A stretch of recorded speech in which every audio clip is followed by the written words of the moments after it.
So I just been reading a book called Holy Envy by Barbara Taylor Brown. And she is telling a story. She was a religion professor in a small college in Georgia, and she was teaching world's religions. And it's a very Christian area where she lives, so most of her students are Christian. So sometimes teaching this world's religions class was challenging. So she decided to take them to a small Buddhist center that was an offshoot of Tibetan Buddhism of the Dalai Lama, so they could experience what it's like to be with Buddhists meditating. And a lot of them would stand on the side. When they arrived, some of the students would stand on the side. They just felt uncomfortable as Christians to participate. But she had one student named Brian who he was wide open. He was ready to learn. So he sat down and he said, "It was great. I did everything they told me. I made sure my posture was right and checked it all. Yep, it's all right. And then followed my breathing, and they were giving guidelines to breathe down from our toes up into our head and let the breath come down to the bottom of our toes again."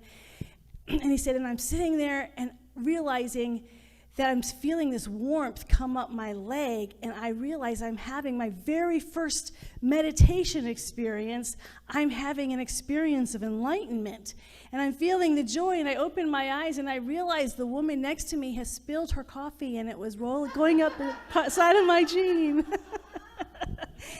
There's ups and downs to our life. One moment we're enlightened, another time our leg is wet from spilled coffee. And that's sort of how life can be. We have these moments of just happiness and like everything's working, I'm getting all the green lights, and the next moment I'm getting all the red lights, and we stop. We have these highs and these lows. What carries us? Where's that equilibrium? How do we find peace in the midst of a life and a world where we can have like these incredible things happen and terrible things happen? So today, I have a niece named Genevieve Moss Hawkins, and she's getting married in the Pocono Mountains today. And I love what she and her husband, or soon-to-be husband, or her, I don't know if that's correct English, is it her husband and her, I don't know. Whatever the correct grammar is, the two of them are getting married today, and they are not religiously or spiritually inclined, but what they are doing, I've never heard this before, and I'm loving it. They sat down as a couple together and decided to say, well, what are the values that we want to carry into our marriage? What are the values that we want to live every day as a married couple? So they came up with their shared values, and then they have friends, and her grandfather, who is a Methodist minister, is the one I know, because so they're giving them the values, and they have to find personal anecdotes to share at the wedding about these values that they're carrying. And I'm like, oh, that's great. And her grandfather, he's a Methodist missionary. Well, he's in his 90s, but in Japan. He's been most of his life in Japan. And so his quality, his value is generosity. I'm like, oh, so beautiful. Values. What are our values? If we're going to look at the equilibrium, if we get really clear on what our values are for life, so whether we're having emotional highs or emotional lows, there is that thing that anchors us and says, this is where I land. This is where my foundation is. That's a really powerful statement. It's a way of being. I've been sort of tapping into this idea of the way because we're doing a book group this week, and it's called The Way of the Pilgrim. And I was listening to someone talk about, well, we know Taoism is, if you know the Tao Te Ching, is called the way. That's what it stands for. The way, and I was being with this idea of the way, and it's in the feeling tone that's different than a path. When we have a path, so a lot of times I use this metaphor because so many people use it, is you have God on top of a mountain, and there's many paths up the mountain to discover God. Like we're all on this path to find God. In fact, I hear different spiritual communities say we have many paths, one God, but many paths. So there's a path to God. That's slightly different than saying a way of being, which is right now. Which is not about your destiny. It's not about getting somewhere. It's a way of being every day.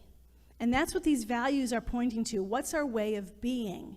And when we get clear on that, then our life radiates that. That was a wonderful thing about, I was very clear in my family what the values were. And it shows up even when it's inconvenient. So I grew up in a really nice house on Shaker Heights Country Club. It had the LPGA tournament, golf tournaments there. We were on ESPN once. And so they had this beautiful golf course, and right where we were at the 8th hole, and you just go right up the hill, this beautiful country club, tennis courts, swimming pool, and it was so easy to get through, so people used to go through our yard to go there. Every year they asked us to be members. And of course, it's so perfect, it's beautiful, it's great, it's right there. And my dad said, no way. Because they don't do this anymore, but at the time, they didn't allow Jews, blacks, or Catholics. And my dad said, we will not be part of something that discriminates, period. And when you're a little kid, all I'm thinking of is that pool's right there. And the public pool's far away, and it's always so crowded. You are going to the public pool. We will only go where everybody is all welcome, period. When we have our values, they start to infuse our life. He hits the chipmunk. We had to stop the car, pick up the chipmunk, poke him, then he wanted to bury him. I've only hit an animal once, it was awful. But it occurred to me, I didn't think to stop and pick it up. Life was important to him. Honesty was key. One of the worst experiences that I had in terms of my relationship with my parents is one time in high school, I did something with my boyfriend that I wasn't supposed to do. And my dad asked me about it, and I lied to him. And the worst response that he could have ever given me was, he absolutely believed me.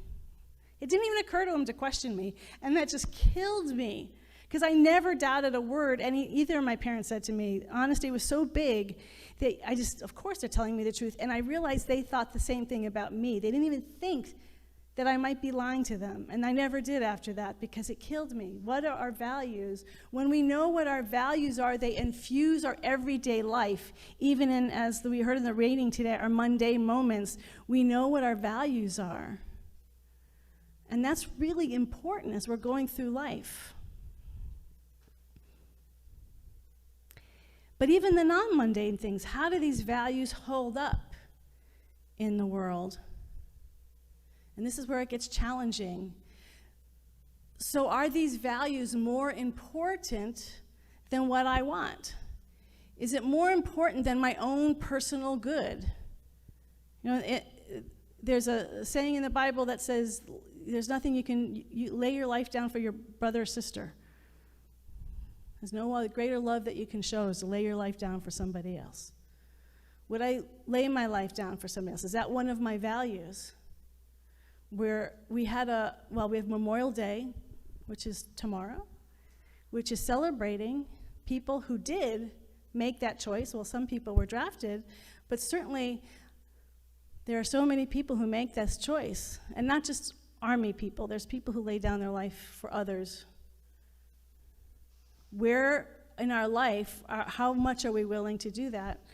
We had a horrible and devastating experience this past week with the shooting at the school of 19 children, and I believe one teacher, 2 teachers.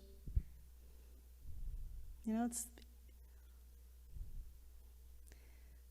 the emotional hurricane of just how awful that is. And I don't know how, I know I saw it many times.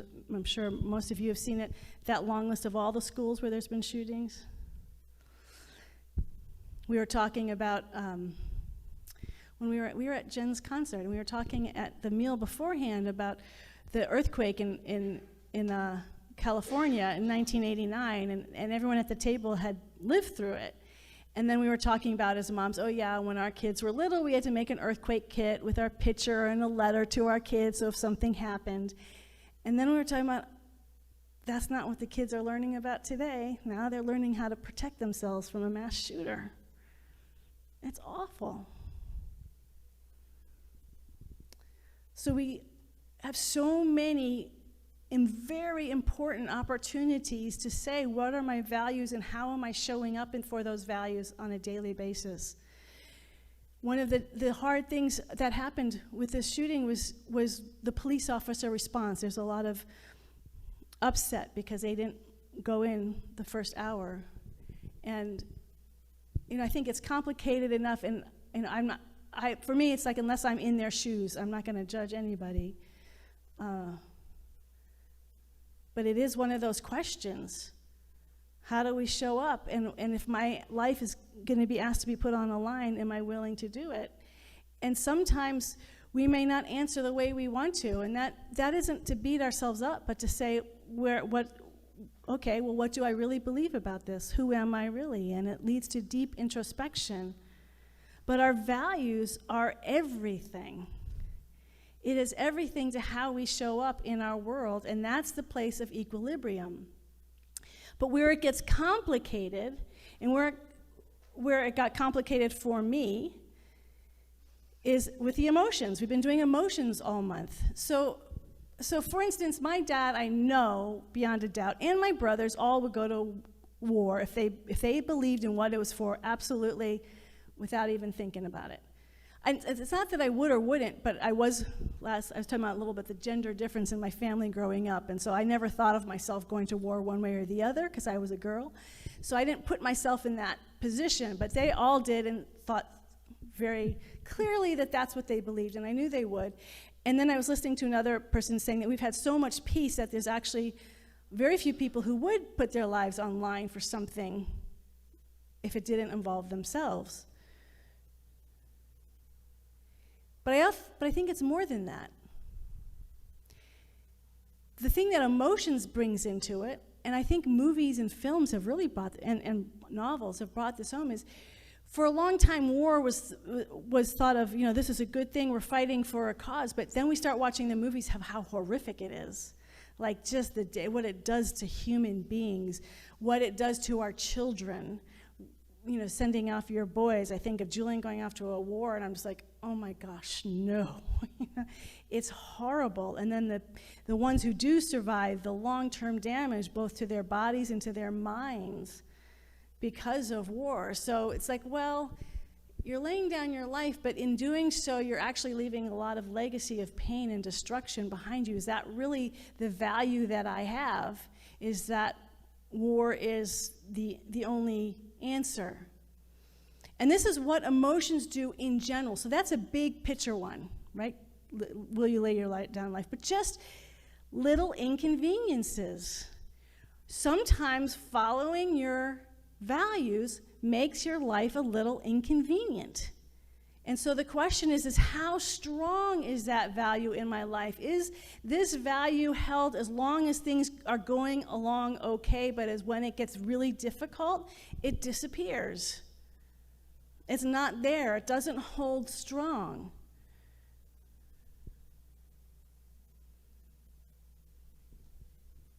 That is a really, really important one to know for yourself. Because the emotions will I think the gift of emotions is that it brings in depth and richness. It's saying, maybe this isn't okay. Maybe there is another way. For instance, we have a lot of violence in our country, all for the freedom, Revolutionary War, Civil War, the World Wars. The idea is always fighting for democracy. And so we're willing to lay our lives down for other people's freedom. What's interesting, though, is in England, they also had slavery and believed in it as part of their economic well-being. But eventually they got rid of slavery, and they never had to go through a 5-year war like we had to go through a 5-year war. They found other means through just protests, lots of protests, and lots of different ways to change the dynamic around slavery and the belief system around slavery. And in our Civil War, I remember this statistic always has stuck with me. The Gettysburg, which was like a 3-day battle in the Civil War, so that's one battle in a 5-year war, the amount of people who died in the Vietnam War was the same number as the people who died in Gettysburg. So in one battle of the Civil War, we had as many people that died in the Vietnam War. The Civil War was brutal. It tore families apart, and it killed so many people. All in the name of freedom, yes, but if we start opening our eyes and say, well, this is a value, but I also have a value for nonviolence, then maybe we can come up with other solutions, other ways of being. I love this song. I was listening to this song today. To everything there's a season, there's a time for war, and I'm like, what? There's a time for war? This is a peace song. But then you think of someone like Putin. You can negotiate and try to understand his perspective. He was going to be violent anyways, and sometimes there is a time to stand up and defend your rights in your country.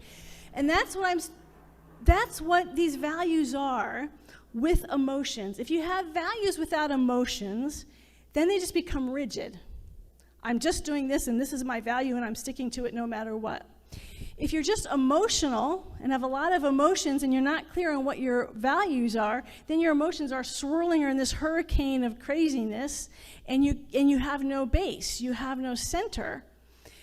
They need to work together because the emotions bring depth to the value. They're saying this isn't a rigid system. We listen from our soul, from our heart, from our feeling, and we hold these values, and how does this value show up in this particular circumstance? See, dogma says it doesn't matter what the circumstance is, I'm going to be the same no matter what. Emotions bring in the depth and the richness and say everything demands a deeper expression of my values. I am not swaying from my values, but I'm understanding how to put them in action in different ways. For instance, and I've used this example before, but there's certain people that are always examples for me. Reverend Nirvana Gale, who was an assistant minister down in Agape, he has since transitioned, but he was very clear that he was for nonviolence. And I remember him passionately arguing with my brother on the speakerphone, who he'd never met, because my brother said, I'd absolutely use violence to protect my family, and he said, never will I use violence. It's just always wrong. And he was very clear about nonviolence, but the way that showed up in his life was different. So at one point, and I've shared this story before, he's walking down the street and a young man points a gun at his chest, and his first reaction is to open his heart and to give love to this gentleman. So not to respond, not only to not respond with violence, but to respond with love. And it was effective and healing in that moment. There was another instance where there was a young woman who was very attractive, who was serving at the church, and there was a gentleman who was very unhealthy and aggressive with her and would not stop. Just no matter what was done, he would show up at her house. He was tormenting her kids, and in that way, Reverend Nirvana's values, still nonviolent, but very assertive and very aggressive, like boundary, no, this is not acceptable. The value stays the same, but the form and the energy behind it shifts according to the circumstance, and that is the depth and the wisdom that starts to pour from each and every one of us. The clearer our values are, the richer and the fuller their expression become. But we always feel that centeredness, and that's the key, is feeling that centeredness, that we know that we're somewhere in the vicinity of what our values are. So for me, though I grew up with these great principles, when I was at my worst, when emotions were swirling around for me like a hurricane, and I don't mean in spurts, like something really upsets me in a moment. It was pretty ongoing for a year, just this constant emotional turmoil, and I could not land anywhere. I mean, I knew I believed in God. I knew the principles of New Thought, the teaching that we have. I knew the principles I was raised with. I knew the principles, and I could articulate them through my head, but they weren't touching my heart. They weren't touching my emotions at all. And I didn't know what to do, because people would say, practice the principles. It wasn't connecting with me. So I had to find my own center. For me, that center was a personal relationship. That principles were good, but I also needed something sort of more that I could relate to. And that was a relationship with the divine. And so what I recognized finally was that I needed an actual relationship with Spirit. and I gave myself to that. That had to be more important than anything else. And so, as most of you know, that's how I live my life. God first every day, and not just through concepts, but through my spiritual practices. As you all have your spiritual practices, it's a way of life. It's not something that you just say, well, I believe this, or I have a value. I want to be different. To be really clear about this, values isn't something, oh, I just believe and it's nice. It's a way of being. Like for my dad, honesty was so huge, it pervaded everything he did. If my life in God, it pervades everything that I do. So it doesn't mean I stop having emotions. I love that reading today with Pema Chodron, that it's happy Buddha, sad Buddha, jealous Buddha, that it's the human emotions along with the I am. If we just look at the God as I am, the I amness of all of us. So she was calling it Buddha, you could call it Buddha, Atma, Christ, but all those are the individuated expressions of the I am. So one power, one presence, it's the I am. So happy I am, sad I am. So there's always, you're coming back to the root, to your root. No matter what's happening, you come back to it. It doesn't mean you're not emotional. So there's another wonderful example recently, and I might have mentioned him, I don't remember. His name is Jeff Foster. I don't know how I found him, but he's a non-dual teacher. And it's very similar to what we heard in the reading today. So part of the non-dual teaching is the acceptance. So you're in the I am. You know this is your value. So I'm guessing since you're here, spirituality is your value. The divine presence is your value. You live it as much as you can every day. It pervades who you are. And there are things that happen that throw us off. Sometimes they're little things that throw us off, and sometimes they're huge things. And so for him, he wasn't yet 40. He's already a big non-dual teacher, has books and people following. And suddenly he gets this disease. And it's not only tearing him apart physically, but it's working away at his mind. His mind gets really foggy. He can't think. And he feels like he's losing his life. The doctors don't know what it is. He has some friends who just think he's making it up. He's getting sicker and sicker and sicker. And he is preparing and his death, and I wish I had brought some of his writing. I mean, that's when I really started reading him, because he couldn't write clearly, so it took him a long time, a couple weeks just to write one thing, and it was raw. It was just like, my whole life, my whole teaching has been about accept everything as it is. I can't accept this. This is horrible. I do not accept this. This is not okay. My brain is being eaten alive and nobody knows why. And he was just at the rawness of existence, of suffering. And what's interesting is, where did his spiritual beliefs go at that rawness? But he continued to write, and he continued to practice, and he continued to fight with his own teaching. And then after this went, nobody knew what was happening. We just see these things.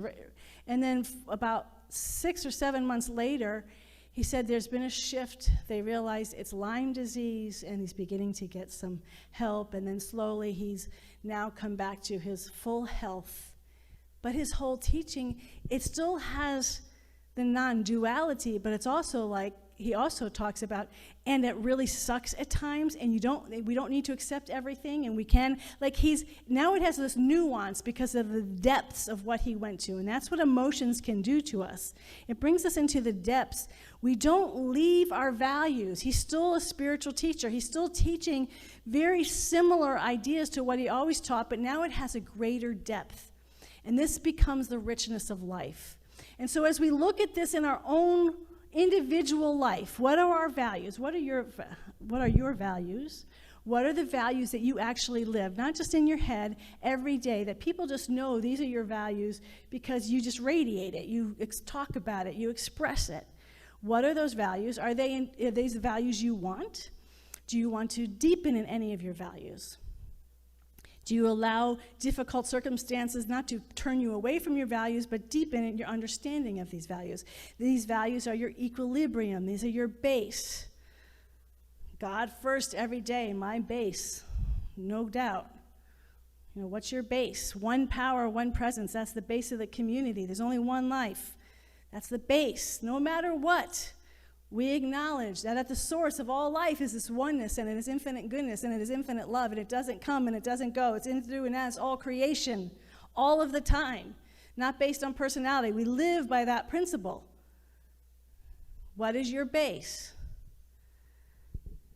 But here's the interesting question we need to ask collectively as we're going. Memorial Day is a day not just for people who individually gave up their lives, but it was a whole culture and nation that was willing to fight for different beliefs of freedom. Where are we culturally? Because it's a little scary now, isn't it? It seems like, where do we meet? We keep talking about these vast polarization.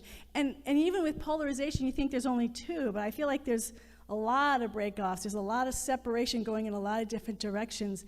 And the scariest part of it is, where do we meet?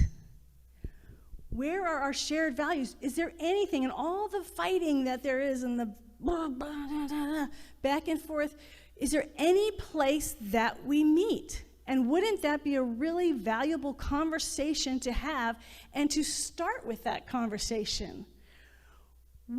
Do we have any shared values? And sometimes that's not as easy as we think. For some people, that's pretty easy. All people are equal. Well, some people don't think we're all equal, whether they admit to it or not. Although some do admit that they don't think all people are equal. So can we get to an agreement somehow that all people are equal? Is there any way that we can work? Even going even further back, can we at least say that murdering people is bad? That to kill people is a bad thing? Can we just have that as a shared common agreement? No matter what party you're in, no matter what your perspective, that is bad to kill people. Maybe in self-defense, but in just outright murdering, that's a bad thing. If we can just get to these common cores instead of immediately going to blaming people and shaming people, and I'm going to share something, and this has always stuck with me, and it's helped me, and it may not feel very spiritual, but it really helped me. So I have a brother who's a lawyer, and he came to our church that I was raised in. He gave this talk, and this was almost 40 years ago, and I still remember it. It was 40 years ago. Because the truth of it stuck with me. He said the way law works is you have the truth of a situation. So just imagine like a little circle down here, truth. And he said there's the truth of the situation. And he goes, and then what law is, you have the substance, which is about the truth. And so you have different perspectives about what that truth is. And so he said what lawyers are doing is they're not fighting about the truth of the situation. They're fighting about, he called it the procedures, the procedures of the truth. And they fight with each other, and it's a battle of which procedures and substance is going to affect the truth, the substance of what's happening. So he said they're fighting, you have the base. The truth doesn't change. One power, one presence. That doesn't change. Whatever core values that we hold, that doesn't change. There's only one power, one presence. That's the core value. But the way we talk about it, the way we believe it might be different. And that's really, really important, because even within people who believe in oneness, there's a lot of disagreement. There's a lot of different value systems fighting with each other. And we forget to go back to the oneness. We forget, okay, stop, let's just stop for a minute. Where do we agree? Where do we agree? Because right now we're fighting about these things, and those things are going to happen for as long as there's human beings. There's going to be different perspectives, there's going to be different ways of being, and we're always going to have a different way to fight. We'll always have someone to fight with. Thank goodness, because I like to fight. You guys didn't laugh at that? Okay. So, it's fun to have different perspectives. If everyone thought the same way, it'd be boring. But it gets painful if we don't know that we agree. So the invitation this week for your life is find this way of being, not just a moment, not just, I have cool spiritual experiences, so I'm going after cool spiritual experiences. I really want my leg to get soaking wet. I want to know how I show up every day. You know, it's not, I've had, as many of you have had many different spiritual experiences, but the question I always ask after that is, so what? It's a nice, cool experience. I can share it with people, but so what? How is that impacting how I live my life every single day in the mundane events as well as in the big events? And as we're doing this in our own life, as I'm inviting you to be on this journey of introspection in your own life, of what are your values that are showing up in your everyday life, and does that represent your heart, your deepest heart's longing?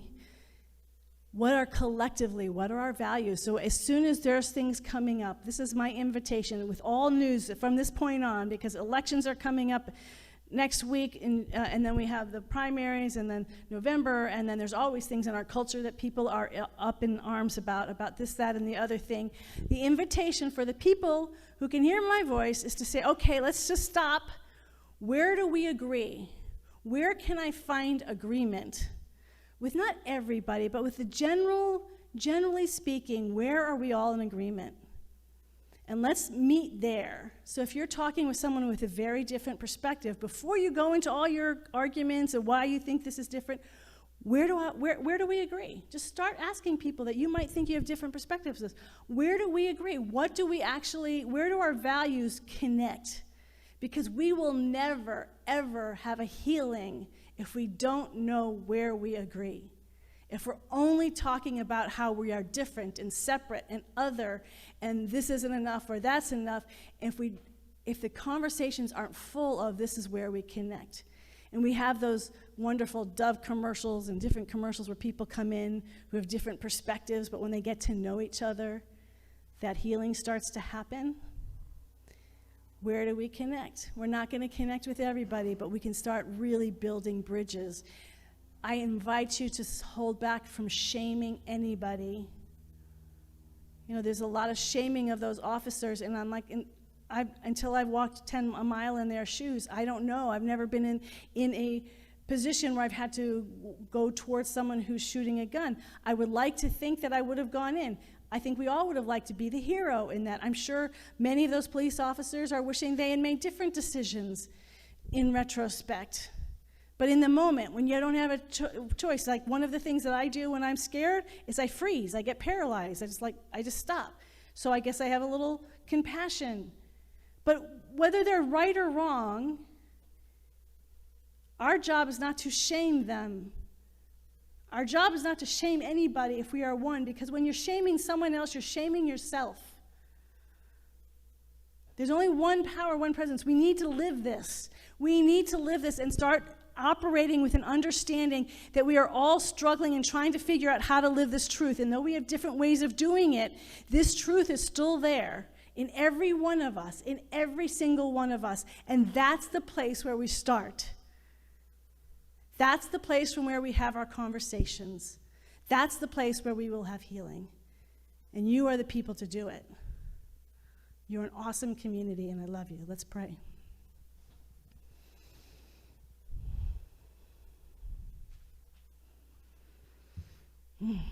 So we just sing, I am remembering who I am.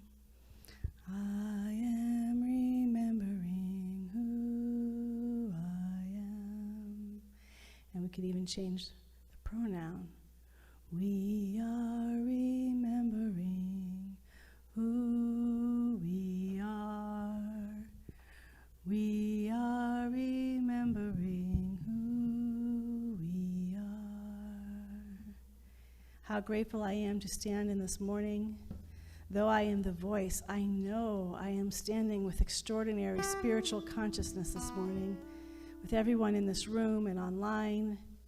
We are uniting with spiritual communities all over this planet, remembering to remember who and what we really are, the truth that connects every one of us, that truth that is the source of each and every one of us, no matter what our stories are, no matter what our opinions are, no matter what all these separating ideas that will always exist in this human realm, but at the source, the eternal, infinite source that is unchanging. We are all made in the image and likeness of this one power, this one love, this one peace, this one joy that knows no separation, that knows no other, that is non-dual, that has only one, and that each and every one of us is a beautiful and powerful expression of this one. Yes, each and every one of us is a unique expression, and we need to be our unique expressions, but never at the loss of losing our oneness and connection with all beings everywhere. And so today we are just going to live and immerse ourselves in this oneness, our oneness with each other in our community. We feel the people in this community, the glory and the beauty of the divine spirit as every member of this community, of every person who's ever walked through these doors in the past, who will be walking through these doors in the future. We feel this one eternal connection with those who are celebrating knowing the power of this one. And as we're doing this, we feel that oneness with all the spiritual communities that are happening, remembering who they are, and we are consciously uniting with all of them. Every single one. There's only one. All of us different. All of us have these unique expressions of new thought centers, of spiritual communities, of every different religion, and yet the source, Allah, Brahma, ground of all being, God itself, it is the source of all of us, different names, one life, one power, one presence, and this is our way. This is how we live our life every single day. Not just on Sundays, not just when we're doing our spiritual practices now and then, but every day this awareness of oneness infuses our thoughts, our feelings, our emotions, our conversations, and that even when we feel like we can't accept what's happening, even when we do feel judgmental, even when we do feel in those dark places and angry and bitter, that's okay because the I am is right there too. The I am is in all of it. The I am is in all of it. The I am is everywhere, present all of the time. There is not a wall where it stops and something else begins. It's the I am, one power, one presence now. We do not need to be perfect. We don't need other people to be perfect. This I am is now. That is the place where we begin and we end. It is our alpha and our omega of our very existence, individually and collectively. We know this for all people everywhere, whatever they believe, whatever their journey is. This one power and this one presence is the source of all life now. It is infinitely loving, infinitely good all of the time. Not sometimes, not part of the time, all of the time. It radiates and pulsates as all animals and plants, as this beautiful earth and the galaxies upon galaxies and billions of stars in every grain of sand. So this infinite goodness is everywhere, even in an environment that feels like it's falling apart, and we hear the horrible climate changes, and yet even behind that is the infinite goodness of God, the infinite wholeness of God, the infinite presence and the power of health and balance and harmony. This presence and this power, nothing is greater than this one power and this one presence. It is everything. It is all of it and beyond it. It is never hurt, harmed, or untouched ever. It is always whole, perfect, and complete in every moment, breathing all life into existence moment after moment, and we get to be the beautiful expressions of this one life. We get to see this one life everywhere we go. We get to see this one life in our own being as we accept all the elements of who and what we are, our dark side and our light side. The divine presence, this I am that I am, is all of it. It is everything. It is the place of healing. It is the place of revelation. It is the place of everyday life. It is who and what we are here and now and forever. And to God be the glory. Thank you, God. Thank you, God. Thank you, God, for being alive as all of us, as every person, presence, and thing here and now, in deep abiding peace and everlasting joy that this is the source of all good everywhere, all of the time. We relax into this. We celebrate this. We know this. We stand in this. We walk in this. We speak from this. We know in this it is done. And I invite us all to say together now, and so it is. Amen and amen.